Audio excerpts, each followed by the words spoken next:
Yun.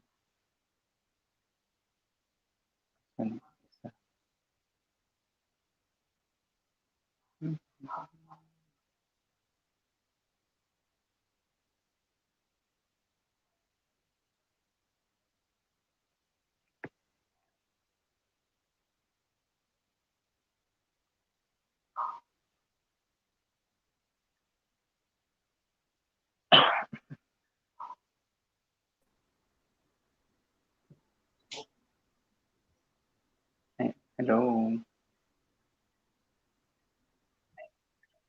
Hello. Ayun. Pwede na mag-share ng screen dito pala ako. Ayan siya.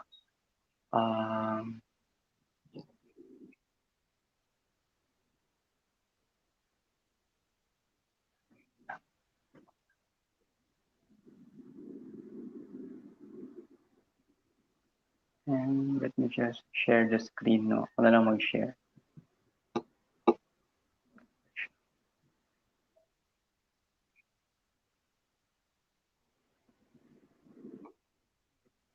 Share screen. No.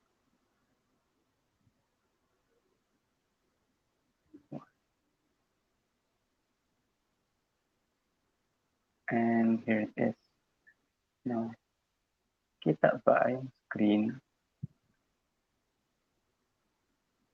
Ayun.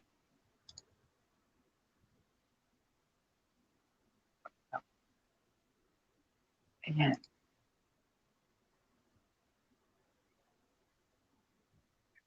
So here is the sample edit na, no? This is actually my fellow writers in 8 Letters Discourse. So hi everyone, shout out.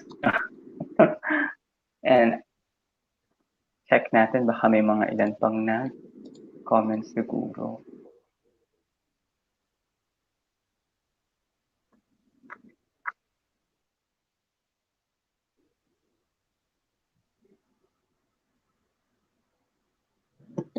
Okay.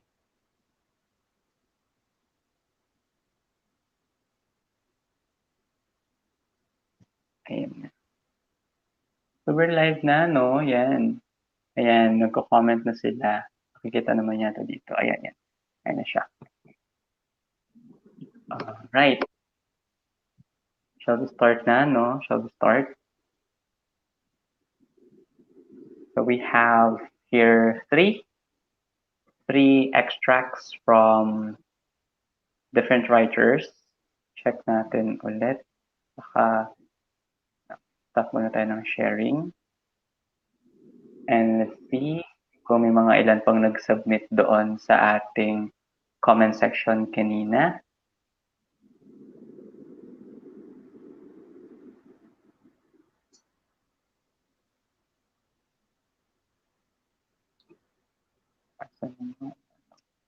Wait, just let me check lang.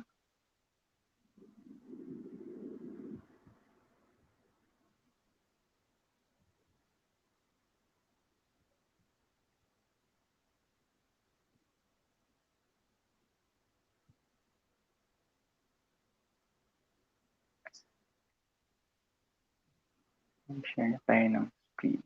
Yun lang yatang tatlo ang meron. So, let's G.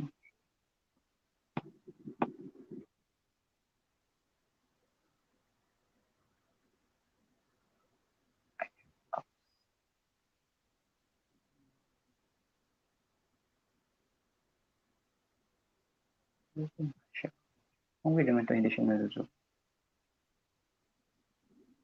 Ay, mag-lock.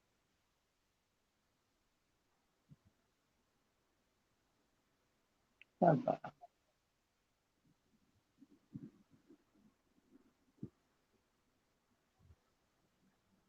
Hindi pa pala kita yung screen kaloka. Ayan siya. So, hi everyone, please comment if readable na yung bawat extracts namin. And I'm slowly zooming in para mas kita. Kita po ba?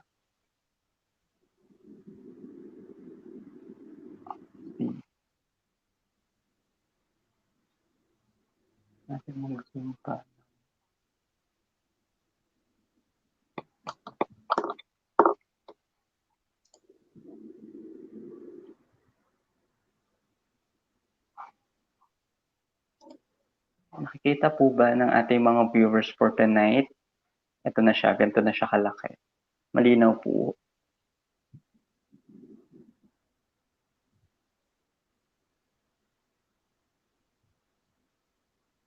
Ayan, kitang-kita daw. Ayan, kitang-kita siya. Ayun. Kasi yung sa iba nagkaka-prob yata, hindi nila nakikita. Ayan, okay na siya. So yun. Owen, nakikita mo? Or mag-refer ka dun sa PC mo na lang siguro if hindi mo makita yung ano. Wala sa akin. Yun na sa share screen. Try mo sa PC mo na lang. Kerry. Wait. Sige. Ayan.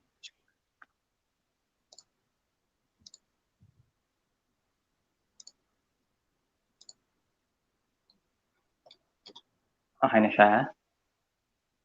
Shall we start na? May internet. Wait lang. Sige. So while waiting, if you still have, we have, ano pa naman, parang 19 minutes pa naman. We have 19 minutes pa naman. Kung meron pa kayong mga 5-sentence extracts from any of your manuscripts, you can comment it or send it to our page, no? And we will check it and have sample edit live. So, but for now, meron na kaming natapos kanina, 3. This is actually from my fellow writers in 8 Letters Discourse. So, shout out sa inyong lahat. Hulaan nyo na lang kung kanino tong mga to at kung anong mga stories ito. I'm assuming some of this or all of this will be published either in 8 Letters Lit Fest or soon. No? Soon. Spoiler alert. Yun. Actually, karamihan, ang hirap kaya mag-edit kapag you're into the story. Actually, kanina may nakita akong nag-comment dun sa broadcast, no, na parang, what is the first step daw on becoming an editor? It is actually a hard profession for me, being an editor, lalo na kung nagsimula ka as a writer. Kasi nga, if you're a writer, you are really into your story. Ang hirap niya talagang i-edit personally, di ba? Lalo na kapag kunyari, you are resorting to self-editing.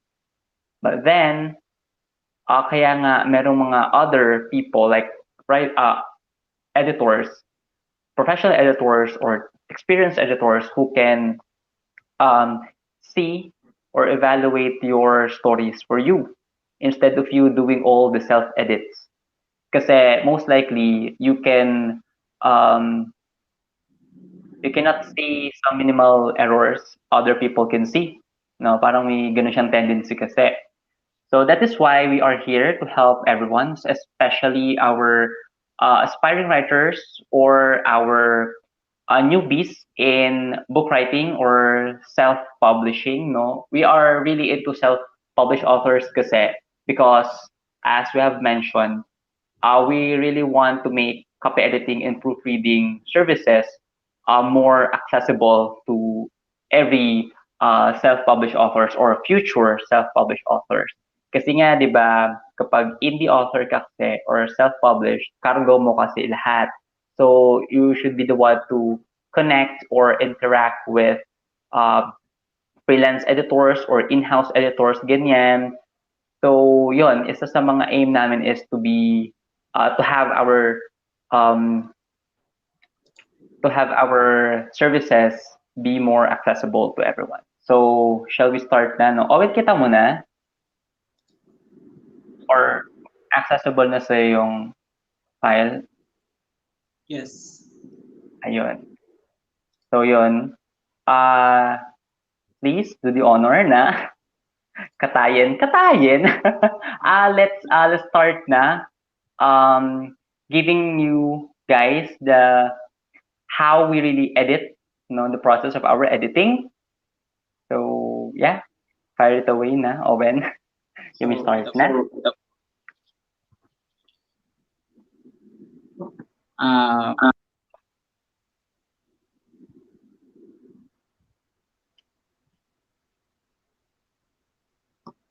basahin muna natin yung unang, ay pinaka, So tawag the doon, first, original. Basahin mo muna yung original na manuscript niya. he closed his eyes and listened to the sound of the frogs croaking and crickets chirping.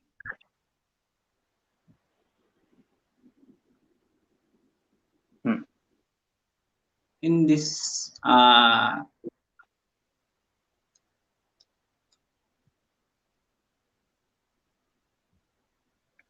in the first sentence, I feel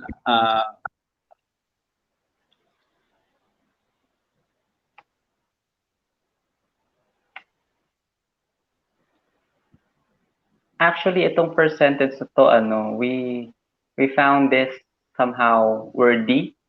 yeah, Ang haba niya, basahin. Pero, ano siya eh, for an opening. we believe na pwede pa siyang i-concise siguro, or you can you can retain this as is naman.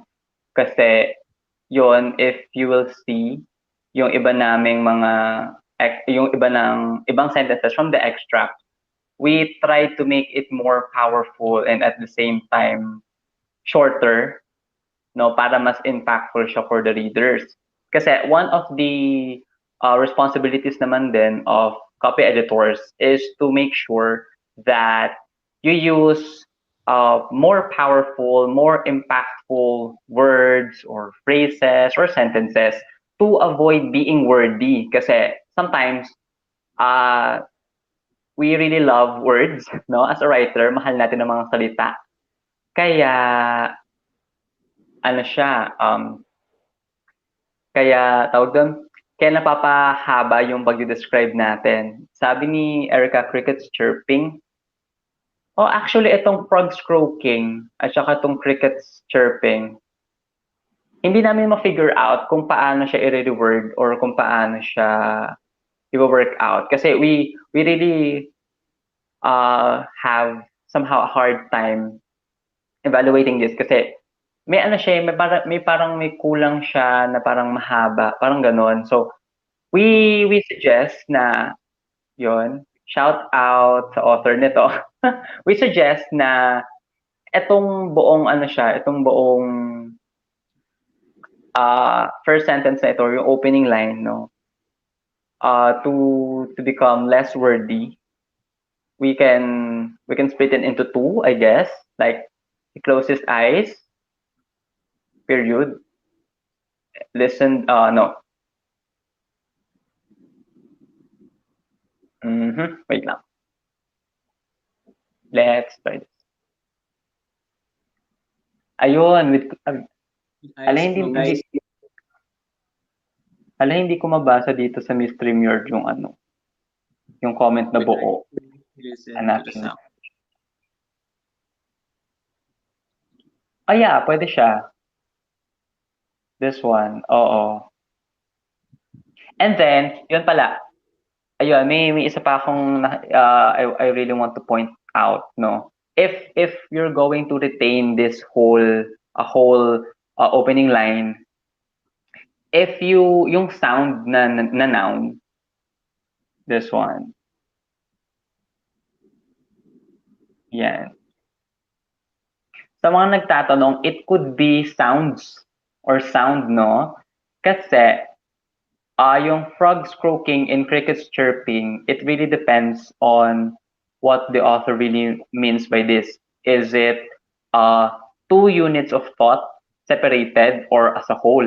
But in this particular opening line, we assumed naman na yung sound of the frogs croaking and crickets chirping, yung dalawang sounds na yon, it really gives us a whole unitary idea na may ingay na nangyayari sa paligid. So, it could be used, yung word na sound.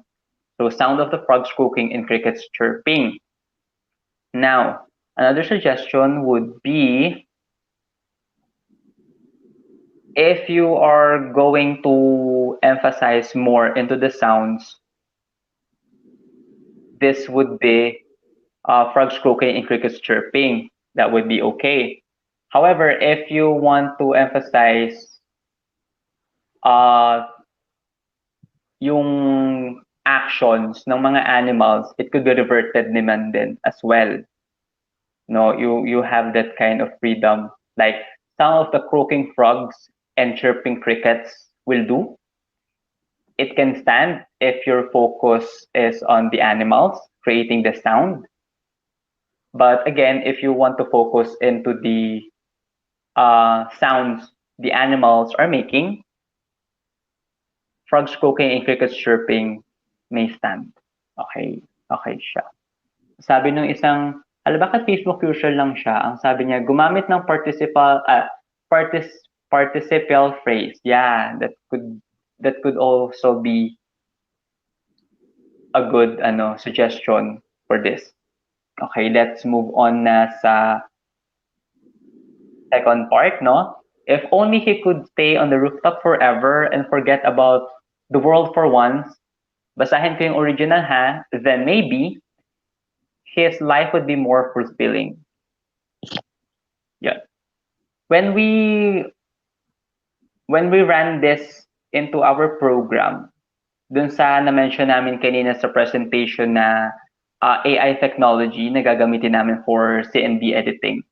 When we ran this, pwede na po nating tanggalin yung then at saka yung comma nung maybe, no? Bale, magiging ano siya, if only he could stay on the rooftop forever and forget about the world for once, maybe his life would be more fulfilling. No, we remove then naman because gumamit naman tayo dito ng comma to introduce another idea. Kahit na hindi na natin kailangan ng transitional expression na then. So, it could stand naman. And then sa next part is, he tried counting the stars, but later on, gave up and smiled at himself, thinking how silly. Yun yung original na sa manuscript. And then when we edited it, we split the whole sentence into two, no? Parang naging ano siya, he tried counting the stars, period. And then another sentence would be, later on, he gave up and smiled at himself, thinking how silly it is. Naglagay po tayo ng it is just to refer back doon sa ano ba yung silly na naisip ng character. No, kasi yung sa una, thinking how silly. Parang ang bitin niya, parang silly, what is silly? What the character think is silly. So since we added it is, so nag-refer back tayo kung ano ba yung naisip niyang silly, which is yung counting the stars. Okay. And then for the last part, we have, of course, it's impossible to count them all. Okay. Yung of course, we suggested to use for a more transitional expression, like for example, definitely, no? Definitely, it's impossible to count them all, no? Para hindi po tayo nakadalawang salita. At least yon stronger one stronger word compared doon sa of course, no? And then this one, yung them. Them is a pronoun commonly how it was hindi it was saan siya ay wait lang he tried ito ba yun so may he tried counting the stars later on he gave up and smiled himself thinking how silly oh my bad how silly it was yeah it was just to complement with a tense ang tricky nun but anyway thank you for that yeah, of course, it's impossible to count them all. Them, pwede po natin siyang palitan at it. It's more appropriate because them is, by convention, is used to refer to persons. It would be more into the objects or the action. I know. it would be on the things pala. So of course, you can rewrite it as definitely. It's impossible to count it all. No, it would work naman for this extract. Wala, hindi na siya nag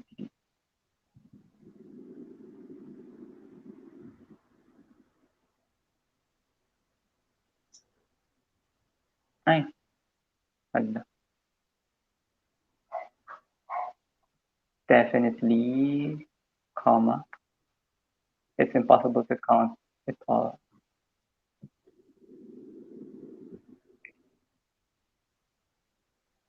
Next, extract na. Yeah, Owen. For the next, the cool evening breeze blew as I sat by the shore and listened to the sound of the crashing waves. From a distant cottage played one of Ben and Ben's songs, Leaves. So dito po pinalitan po namin yung or nilagyan po namin ng space.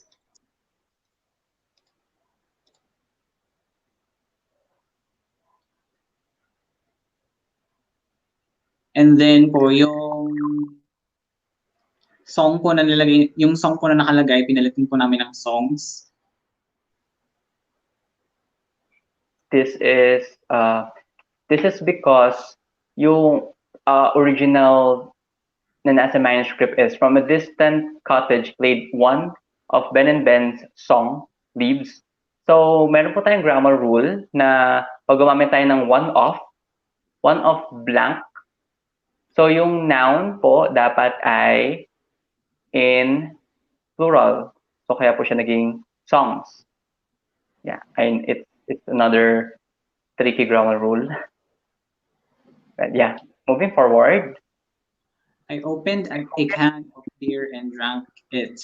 Nilagyan po namin ng it kasi hindi po or para hindi siya mawala. I mean, iisipin kung ano yung the beer. So, And then for the next part naman, ang nasa original is such a perfect way to end the day with my favorite drink by the beach and good music playing. Para magkaroon tayo ng subject or subject, naglagay tayo ng it. It is such a perfect way, no, just to make it more just to make clearer of the text, no. It is such a perfect way to end the day. So we use colon instead of we inserted colon and remove with the to end the day colon my favorite drink by the beach and good music playing. So by the use of the colon, kahit hindi na natin gamitin yung with, just to exemplify or intensify what is the perfect way to end the day. So pinakita dito kung ano siya. So my favorite drink by the beach and good music playing. We removed comma because pareho naman sila ng idea na parehong ginagawa nung character to end the day. So hindi naman po siya dapat na kahit na tawag doon, kahit na wala naman na yung comma, it can be meaningful. Yeah. And for the last extract, he slumped against the door in defeat as he listened to his sister's wail. Above them the moon shone brightly, a huge and radiant orb that illumined the streets of Toulouse. Gregor? I'm sorry if I mispronounced it. Gregor wiped the sweat from his forehead. And a moment now, he and the curator would have used their full strength to keep the lock in its place and the door securely shut. Outside the confines of the museum, The woman sits on the pavement, still pleading to be let in. Her blonde hair is in disarray, with loose strands sticking to her face. Yeah, this one set in France, no? Sabi ng page na Coffee and Fly. Oh, don't forget to like and follow the page Coffee and Fly, no? Yeah, this is set in France. So I'm really sorry if I mispronounced the French names. Yan. Anyway, dito sa extract na ito, actually, it's the I believe this is under ano na rin, no, under editing or it's already been edited ba? Kasi halos wala rin kaming makita na na na errors or mistakes. However, dito kasi dito sa may Illumine suggest siya ng eliminated siguro dahil naka-on ng aming spell checker or grammar checker. Actually, when we check this, Illumine and illuminated can be used kasi both of them naman are adjectives.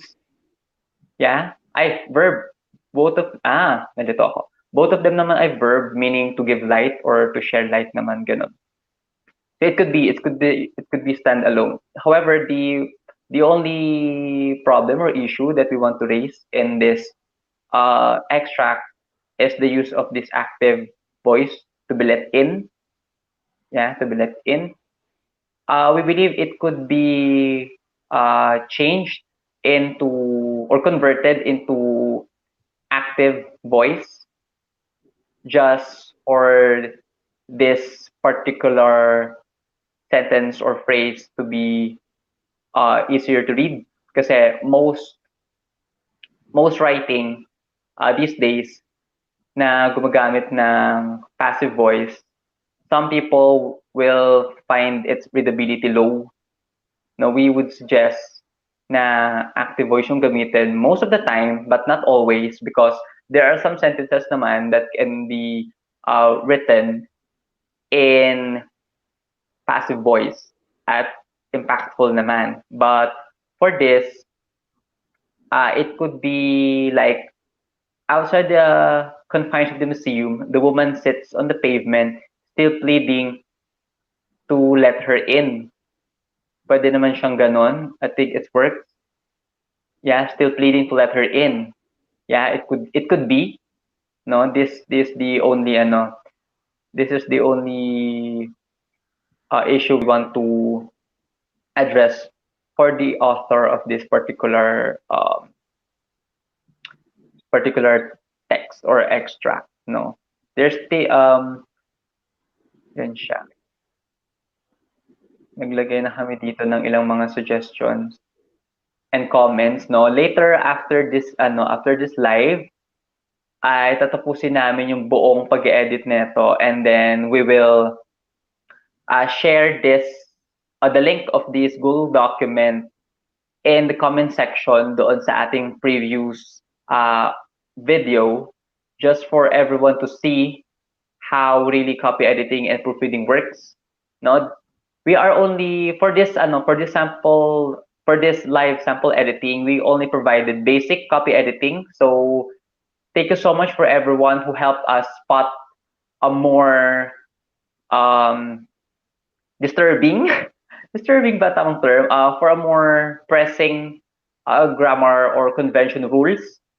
No, later after this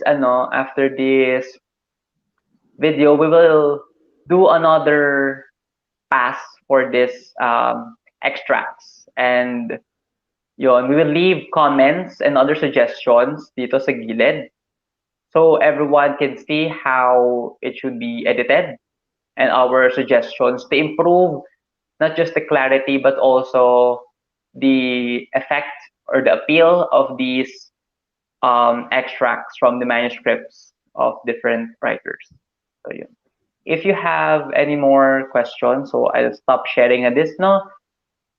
I will share this na lang later after ng ating Facebook or after nitong live, no?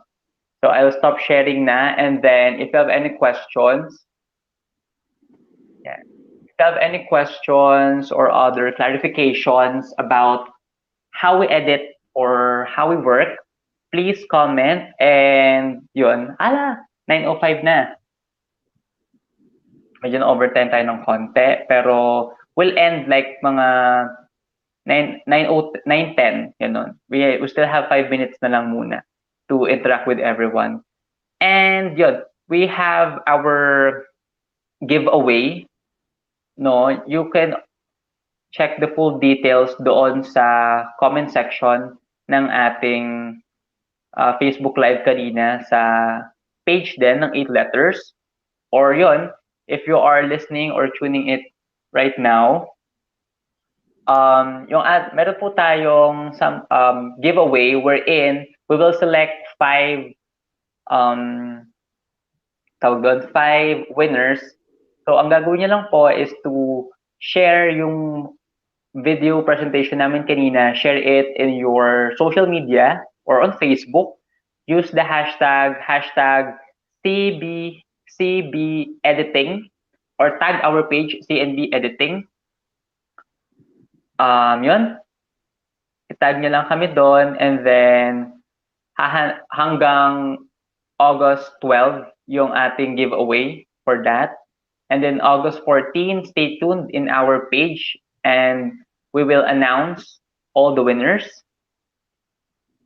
And what else pa? Ayun, may nag-comment. What's the difference between active and passive voice po? I'm just a bit confused lang po. Thank you. Yan. Hello, April May Perez. Okay, what's the difference of active and passive voice?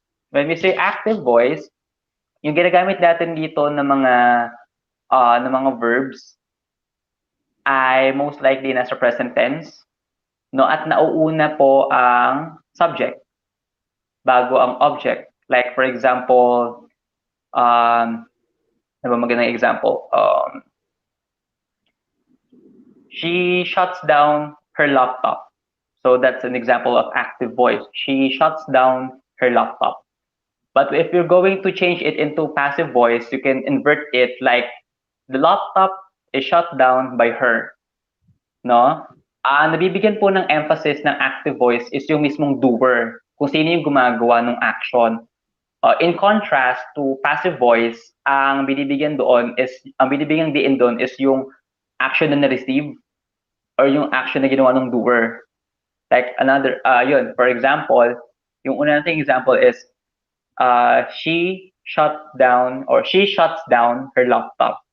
So she is the doer, pinatay niya or shinut down niya ang kanyang laptop. Ganun siya in Filipino. Wherein for the passive voice, ang laptop ay shinut down niya. Ganun po siya. Ayun. I hope that that makes it clear. Medyo tricky talaga yung active and passive voice actually. Me, personally, I tend to mix both of them kapag nagsusulat ako. Diba how horrible I am? Yun. Nasa na ilang mga comments po. Yeah. Is it per page or page? Or per hour? Per hour, no? Per hour po siya. Yeah. Again, yung aming book editing services is divided into two. We have copy editing and proofreading. For copy editing, we offer basic copy editing and heavy copy editing. For basic copy editing, it is 200, no? 200 pesos, 200 pesos per hour. We have 2+ weeks for standard delivery. Yeah. Sa heavy copy editing naman po, sa heavy copy editing it is 250 pesos per hour. And then for proofreading, we have 100 pesos per hour. 2 to 3 weeks ang aming standard delivery or yung working time namin before we deliver it to the author, all the edited manuscripts, no? Because nagdedepende kasi siya sa tawag doon. Nagdedepende din kasi ito sa difficulty ng text, and at the same time, ano siya, it really depends on the length then ng manuscript. So as a general rule or advice, we advise all our potential clients to wait for at least a month, no, for us to fully work into your manuscripts. Ang sabi, how many hours will you spend per page? Yon, how many hours ba? 5, no? 5 hours. 5 hours per page. Actually, one page is composed of 250 words. Ideally, 250 words per page. So in 5 hour, 1 hour is 250 words. So like, ano siya, in 5 hours, hala, hindi ako mag-compute. In 5 hours, most likely mga 5,000 words, no? Like 5 hours, something like that. 1 hour, 250 words. Oo. Ayun. Wait lang, nagbo-browse ako ng ilang mga comments pa.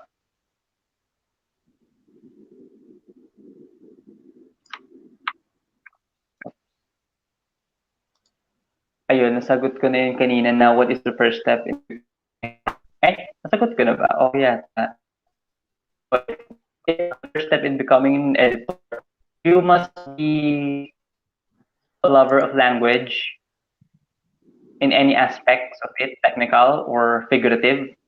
Kasi like we mentioned, we have 4 different types of editors depending on the needs of your manuscript. So kailangan mo lang mahalin yung wika at yung pagbabasa ng libro at kailangan mo magbasa ng magbasa just to expose yourself into the different writing styles, no, para maging familiar ka rin. Or you can also use some references. Actually, we have this. And siya, kung nakikita nyo. We have the Copy Editor's Handbook, a guide for book publishing and corporate communications. Ito yung handbook na una namin ginagamit. And then we also, as a copy editors, we also have a copy of Chicago Manual of Style and the Merriam-Webster Dictionary of English Usage. So, yun, kinoconsult natin siya lahat. Tapos, yun, you always want, or if you really want to be an editor, you have this kind of, mission to help the writers or authors to create or produce for stronger sentences, for more appealing, more powerful, more impactful sentences to make compelling narratives. Yun po siya. So yun. Mukhang wala na yata mga questions. Do you have any questions pa ba? Okay.